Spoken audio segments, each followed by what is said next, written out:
the argument, and there is a lot of pushback. How could you say that? God is so perfect. Being perfect doesn't mean you can't be romantic. In fact, the more perfect a person is, the more romantic he is capable of being. So, Dennis, you and I live in the world of commentaries. We comment all the time on what happens in life, and we influence people's views. Chabad doesn't live in that world. Chabad lives in the world of action. There are thousands of shluchim around the world right now that are trying to get a Jew to act. How do you reconcile the world we live in, which is so much focused on commenting and commentary and trying to influence views, with the most successful movement in Jewish history, which was really focused on this idea that seemingly so simple, action, and yet so powerful? So it's actually a very important question. So let me offer just as briefly as I can a couple of thoughts. I'll give a personal answer first. I thought very often of running for public office. And in fact, there was a short period of time when I had actually filed to run for U.S. Senate from California. And I realized, thank you, it's very sweet, okay. Thank you. That ship has sailed, as they say. And I realized that it's extremely important whom we elect to office. But there are many ways of doing good in this world, and my nature cannot be a politician. It doesn't mean it's wrong to be a politician. It just means I realized that is not, that I prefer, this is the way I put it, and this is a way of answering you. I preferred influence to power. I have no interest in power. I have great interest in having an influence.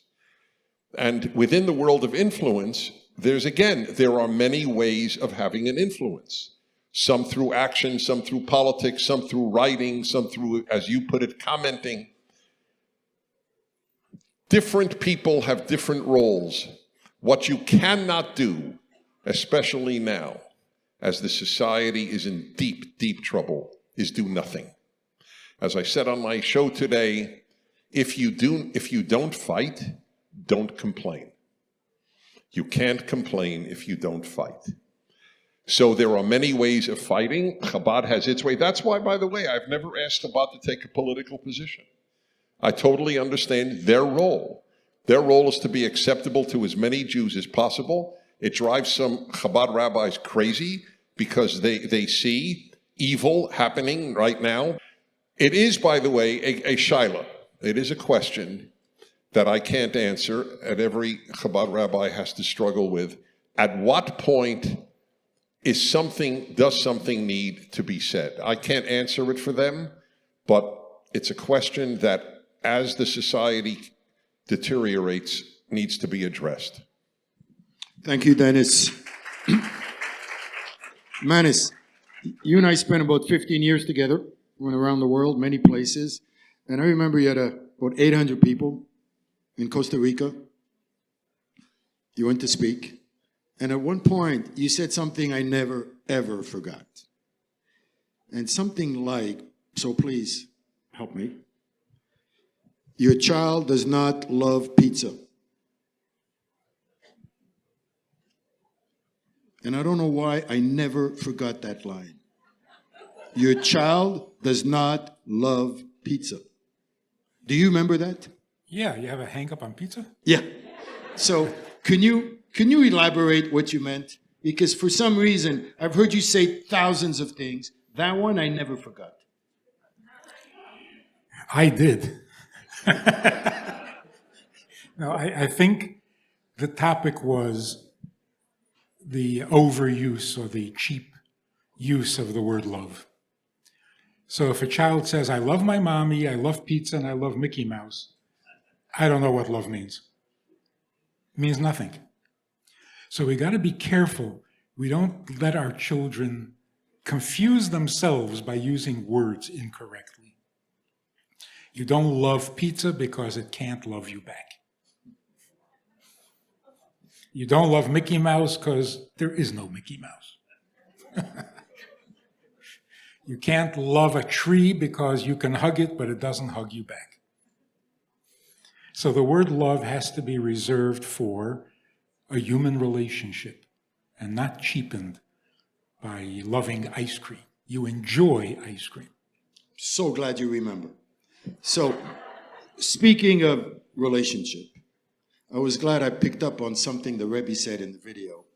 Because of all the things I've heard you said, it's the only one that I think that was the most provocative, if you will, where someone would say, I'm not sure, right? And it was the idea that when you do a mitzvah, God needs it. Because you're thinking, God is all powerful. How can God need anything? And yet the Rebbe said, so to speak, he said, you're doing God a favor. So can you elaborate on that and also elaborate on whether you've gotten some pushback on it and how you respond to the pushback? Because you're now the most popular rabbi on YouTube, which Chaim Marcus reminds me all the time. And you are. You're the number one rabbi on YouTube. You've come, yeah. I was wondering if anybody picked up on that. But just a general statement, just in the study of Torah, wherever the expression, so to speak, kaviyochol, as it were, that makes it sound like I just said something, but cancel it. Like, delete. God loves you very much. Delete it. God doesn't love. He's God, he's perfect, he's whatever. Right? So all the things we say about God, it's a metaphor. It's just an expression. Don't take it literally. And that is so wrong. Just a quick example. Torah says God's arm. God doesn't have an arm. So why does it say God's arm? Whatever. So my granddaughter was crying because her doll broke and the arm came off. So I sit down with her and I say, I can't imagine how much that hurt. So she starts to laugh and she says, it didn't hurt. I said, how could it not hurt? The arm came off. She says, it's not a real arm. I said, why? She said, it's plastic. I said, right. A real arm can't be made out of plastic. It's a plastic arm. A real arm, what? A bone with skin on it? That's a real arm? No, it's not. It's something like an arm, like the doll's arm compared to ours. Our arm compared to God's arm is not a real arm. So when we say it's only a metaphor,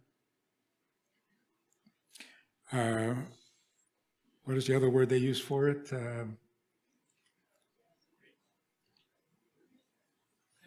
It's a human term applied to God.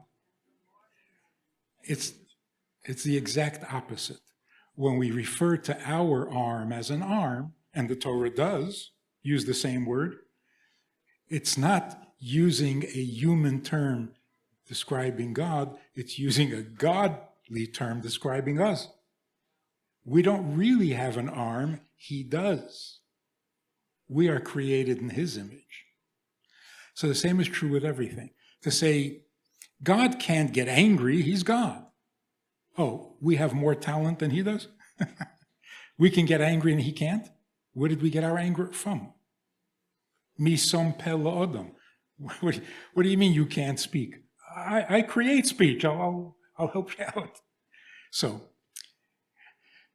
the argument, and there is a lot of pushback. How could you say that? God is so perfect. Being perfect doesn't mean you can't be romantic. In fact, the more perfect a person is, the more romantic he is capable of being. So yes, God is absolutely perfect. That's not the end of a sentence. Because that's a dead end. You're perfect and that's it. So what's new? Nothing. What's going to happen? Nothing. You're perfect.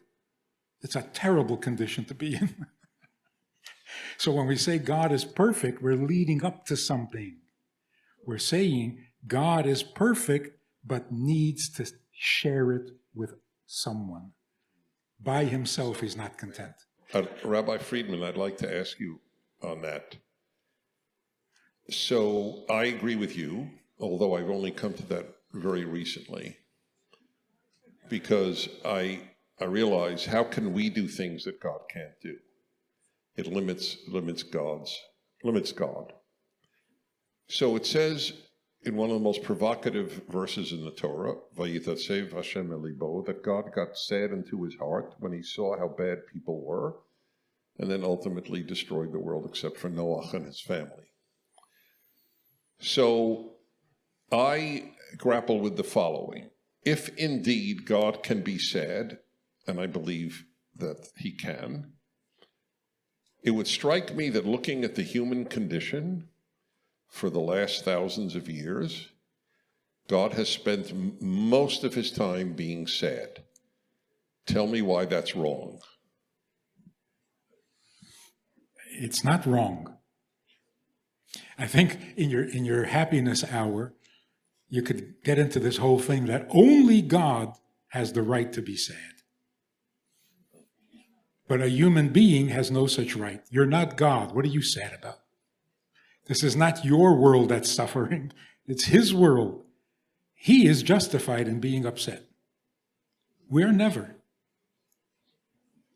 You know, Dennis, I've read your book on happiness. I wrote a column on speech you did on happiness. I followed you on happiness. And one of the things that struck me with it is how personal it is.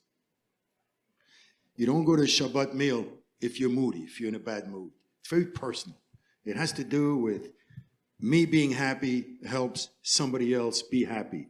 And I'm sensing tonight a kind of a theme on the very personal. When you spoke about the Rebbe, and everything is personal. And he speaks to an individual, to that individual. And when we speak about Chabad and all the shluchim of the world, everything is personal, is one-on-one to meet in a gathering, especially now post-COVID, when the Jews have never been more physically isolated. So do you relate to this idea of a personal God, to the idea of that everything is so personal? I'm trying to make a connection between where you're at and where Chabad is at theologically. So my route to Emunah is through reason.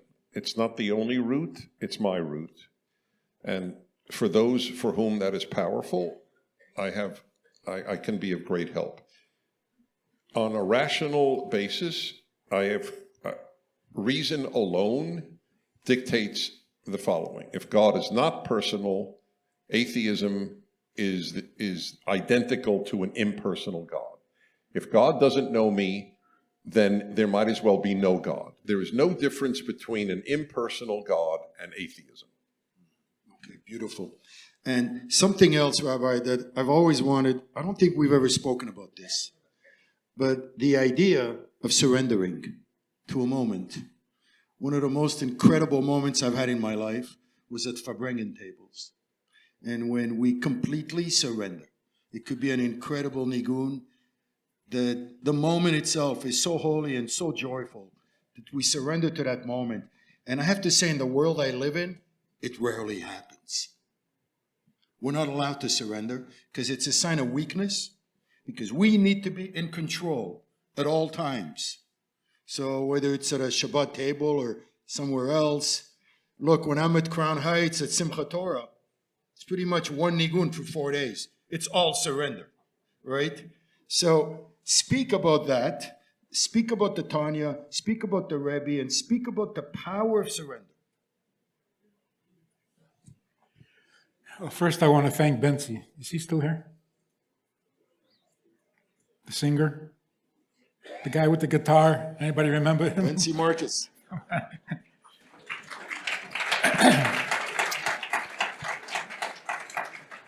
When you sing a Chabad nigun, there is something different about it.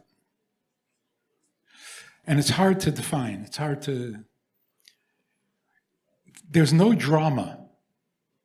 There's no shtick. There's no hook. What it does is not create some emotion. It doesn't produce any kind of a artificial joy. What it does is it lets you be honest for a moment. Just real, true. You feel okay with the truth. Most of the time we don't. We need to manipulate it, we need to spin it, that feeling, MS is MS and I'm okay with it. That's serenity, real serenity. And if you ever heard the Rebbe sing, there's clips of the Rebbe singing Tzoma L'cho Nafshi, my soul thirsts.